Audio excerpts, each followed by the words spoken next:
जो पौधे हैं उसकी कार्य क्षमता भी बढ़ती है। अब अगर हम लोग बात करेंगे रैपअप के बारे में, रैपअप क्या है? अगर हम लोग आज बात की जाए तो भारत में करीबन 56% किसानों को पता ही नहीं होता कि उनके खेतों में किसी भी तरह के कोई भी इन्फेक्शन आया है, और जब पता चलता है तब तक इतनी देर हो चुकी होती है कि उसको सॉल्व नहीं किया जा सकता, या फिर हमें बहुत ज्यादा मात्रा में इन केमिकल का इस्तेमाल करना पड़ता है। फिर भी भारत में करीबन 70% ऐसे किसान हैं जो सिर्फ रोगों की वजह से अपना पूरा का पूरा उत्पादन खो बैठते हैं। हम लोगों ने जब ये प्रोडक्ट बनाई तो हम लोगों ने बहुत सारी संस्थाओं के साथ में मिले बात की, ICAR हो गया, यहाँ की बहुत सारी नामांकित यूनिवर्सिटीज है उनमें गए, उनसे बात की, तो उनका कहना आया कि ये रोग हमेशा पहले स्टेज से ही हमारे खेतों में मौजूद होते हैं और तरह तरह के रोग हमारे खेतों में जो पौधे हैं उनको देते हैं। हम लोगों ने पूछा उनसे कि इनको रोका नहीं जा सकता क्या? तो उनका बोलना है कि अगर हम लोग उनकी सुरक्षात्मक प्रणाली को शुरू कर सके तो शायद हम लोग इन रोगों को रोक सकते हैं। अगेन नेटसर्व हमेशा रिसर्च ओरिएंटेड ऑर्गेनाइजेशन है, हमेशा रिसर्च करता रहता है, हमेशा नई चीजों को ढूंढने में लगा रहता है। तो हम लोगों ने हमारे रिसर्च के बलबूते पे कुछ ऐसी चीजें ढूंढ के निकाली जो आपके पौधे की सुरक्षात्मक प्रणाली को शुरू कर देती है। अभी मेरा एक प्रश्न है कि हमारे पौधों को दिमाग होता है क्या? पौधों को दिमाग होता है क्या? तो हर कोई बोलता है कि नहीं होता, पर हम लोग कहते हैं कि पेड़ों को अपना एक समझ होती है। अगर आपने देखा होगा जब भी बहुत ज्यादा धूप होती है उस समय, जब समर्स आते हैं, जो धूपकाला आता है, उस समय हर एक पेड़ अपना सारे के सारे पत्ते झड़ा देता है, नीचे गिरा देता है। अब ये क्यों होता है?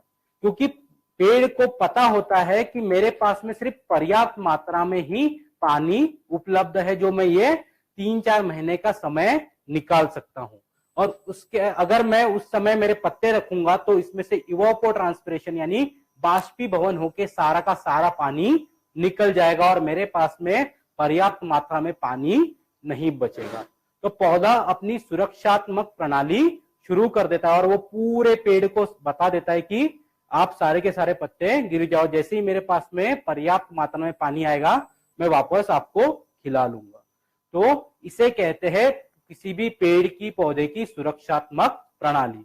रैपअप उसी तरह से काम करता है। जब आप रैपअप का स्प्रे करते हो तो सबसे पहली चीज ये क्या करता है, इसके अंदर से जो सेकेंडरी मेटाबोलाइट्स रिलीज होते हैं वो आपके पौधे की सुरक्षात्मक प्रणाली को शुरू कर देते हैं और आपके पौधे को बताते हैं कि आने वाले समय में आपको तरह तरह के फंगल इन्फेक्शन हो सकते हैं, फंगल प्रॉब्लम्स हो सकते हैं, जैसे पाउडरी मिल्ड्यू हो गया, डाउनी मिल्ड्यू हो गया, इसके प्रॉब्लम्स आ सकते हैं।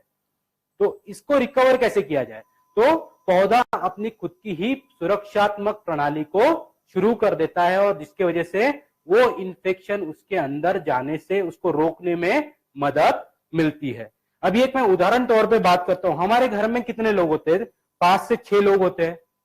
अगर किसी एक व्यक्ति को सर्दी हो गई तो सारे के सारे लोगों को सर्दी हो जाती है क्या?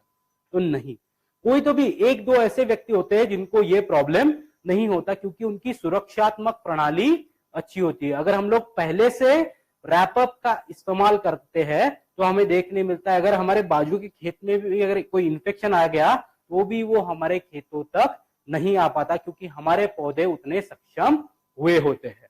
तो रैपअप इस तरह से काम करता है। अभी मेरा जो सबसे बड़ा प्रॉब्लम है कि कोई भी फंगल इन्फेक्शन होता कैसे है, तो हम लोग देखते हैं कोई भी अगर पत्ता है उसके ऊपर कोई कीड़ा आके खाना शुरू कर दिया तो क्या होगा, वहां पे एक गड्ढा तैयार हो जाता है, एक पंचर हो जाता है और उसमें से सारा का सारा द्रावण बाहर आता है, जिसे हम लोग सेल सैप कहते हैं। अब ये सेल सैप क्या होता है कि हमारे निसर्ग में तरह तरह के फंगस मौजूद है, वो उसके ऊपर आके बैठ जाते हैं और पूरे पौधे को विदिन 24 घंटे के अंदर ये फंगल इन्फेक्शन की शुरुआत हो जाती है और एक बार वो उनके पूरे प्रणाली में चला गया तो उस पौधे को रिकवर करने में बहुत ज्यादा टाइम लगता है या फिर वो रिकवर अच्छे से नहीं हो पाता और हमारा जो होने वाला उत्पादन है उसकी क्वालिटी खराब हो जाती है। तो रैपअप क्या करता है, जब आप रैपअप का इस्तेमाल करते हो तो ये पत्तों के ऊपर अपनी एक सुरक्षात्मक शील्ड तैयार कर देता है, एक परत बना देता है, और अगर कोई इंसेक्ट वहां पे खाता है तो उसके ऊपर ये परत मौजूद रहती है, जिसकी वजह से कोई भी फंगस उसके ऊपर ग्रो नहीं हो पाता, वो सेल से आपके कांटेक्ट में नहीं आता। उसके साथ ही ये क्या करता है, जितने भी फंगस के स्पोर्स होते हैं, जितने भी उसके अंडे होते हैं, ये उसी को खाकर अपने आप को बढ़ाता है। हमारे निसर्ग में करीबन हजारों तरह के फंगस उपलब्ध है। हमारे खेतों में, हमारे शरीर के ऊपर ये सारी की सारी चीजें होती है। तो इन चीजों को रोकने के लिए रैपअप क्या करता है, जब भी आप रैपअप का इस्तेमाल करते हो तो ये उसके ऊपर उसको साफ कर देता है और उस ऊपर से हमारे शरीर जो पत्ते हैं उसके ऊपर अपना एक आवरण तैयार कर देता है, जिसकी वजह से कोई भी फंगस उस पेड़ों के अंदर तक नहीं जा पाती और हमारे खेत ये सुरक्षित रहते हैं। उसके बाद में ये क्या करता है कि जितने भी जो हमारे बैक्टीरियाज है जो इन्फेक्शन पैदा कर रहे हैं उसी के ऊपर मल्टीप्लाई होकर उसको पूरी तरह से नष्ट कर देता है। फिर हम लोगों ने उनसे पूछा कि ये जो फंगल इन्फेक्शन है, जो भी आपके प्रॉब्लम से, उसकी शुरुआत कहां से होती है। तो हमें जब रिसर्च कर रहे थे उस समय पता चला कि करीबन 70% रोग ये हमारे बीजों से आते हैं। अभी मैं एक उदाहरण के तौर पे बोलूंगा, आप में से बहुत से लोगों ने चने का बीज देखा होगा, उसके ऊपर हमेशा एक पाउडर लगी होती है सफेद रंग की एक पाउडर जैसा हमें दिखता है। वो होता क्या है, तो सारे के सारे फंगस के स्पोर्स होते हैं, जो एक पर्याप्त सिचुएशन तैयार हो, ह्यूमिडिटी अच्छी मिले, पर्याप्त पानी मिले तो वो मल्टीप्लाई होना शुरू हो जाते हैं और जड़ों के माध्यम से वो आपके पूरे पेड़ को खराब कर देते हैं। तो हम लोगों ने क्या किया, रैपअप को बनाते वक्त हम लोगों ने, डिजाइन करते वक्त ये सारी चीजें भी ध्यान में रखी और रैपअप को इस तरह से बनाया कि जब आप बीज प्रक्रिया से ही इसका इस्तेमाल करते हो तो ये आपके जो बीजों के ऊपर मौजूद जितने भी फंगस है उसको ही खाकर उसको साफ कर देता है। और जब आप आपके बीजों को बोते हो तो आपके पौधों को किसी भी तरह का कोई भी फंगल इन्फेक्शन नहीं होता। और हर 15 दिन में अगर आप इसका इस्तेमाल करते हो तो आपको देखने मिलेगा कि आपके पौधे की सुरक्षात्मक प्रणाली शुरू हो जाती है और आने वाले समय में उसको किसी भी तरह के फंगल इन्फेक्शन नहीं होते, जो आपको अच्छा उत्पादन देने में मदद करते हैं। अभी बीज प्रक्रिया कैसे की जाती है, जिस तरह से हम लोगों ने स्टीम रिच की बीज प्रक्रिया की थी, सेम उसी तरह से हमको रैपअप से भी बीज प्रक्रिया करनी है।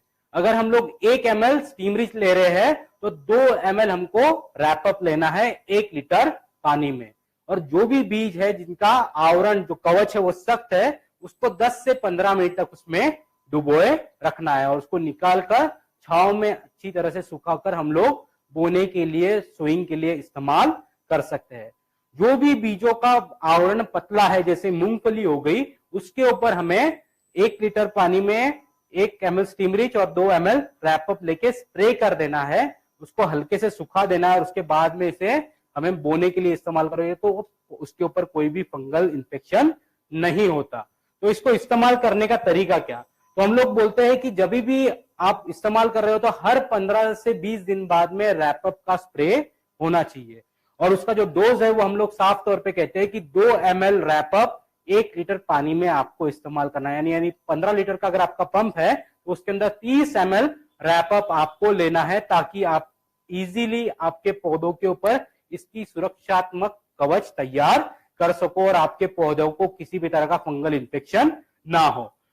साथ में रैपअप इस्तेमाल करते वक्त 2 चीजों का हमेशा ध्यान रखना है, और वो क्या, बहुत बार ये प्रश्न आता है, सर रैपअप और शेत एक साथ में मिलाकर यूज कर सकते हैं, तो नहीं। रैपअप और शेत की जितनी भी जीवात है, मित्र जीवात है, वो एक ही प्रजाति की होने की वजह से अगर हम लोग इसको मिक्स कर देंगे तो ये अच्छी तरह से काम नहीं कर पाती। ये दोनों आपस में ही लड़ती रहती है कि मैं काम करूं या फिर मैं काम करूं, जिसकी वजह से आपको अच्छे रिजल्ट नहीं मिलते। तो हम लोग साफ तौर पे कहते हैं कि जब भी आप रैपअप का इस्तेमाल करना हो तो आप छेद उसके साथ में ना मिलाए या फिर उसको अलग से इस्तेमाल करें ताकि आपको ज्यादा अच्छे रिजल्ट मिले। उसके बाद में पॉइंट नंबर 2, रैपअप इस्तेमाल करने के बाद में एटलीस्ट कम से कम 24 घंटे के लिए किसी भी तरह का कोई भी केमिकल का इस्तेमाल नहीं करना है, क्योंकि अगर आप कोई भी केमिकल का इस्तेमाल करोगे तो ये वापस से मित्र जीवात है, लिविंग ऑर्गेनिजम्स है, जो मल्टीप्लाई होने में प्रॉब्लम हो सकता है। तो हम लोग कहते हैं या फिर जो पूरा आवरण तैयार होना चाहिए वो अच्छे से नहीं हो पाता। तो अगर आप रैपअप को इस्तेमाल कर रहे हो तो हमेशा से ध्यान रखना है एटलीस्ट 24 घंटे तक किसी भी तरह का कोई भी केमिकल हमें इस्तेमाल नहीं करना है। उसके बाद में हम लोगों ने ये सारी जो प्रोडक्ट देखते हैं, तो आज सबसे बड़ा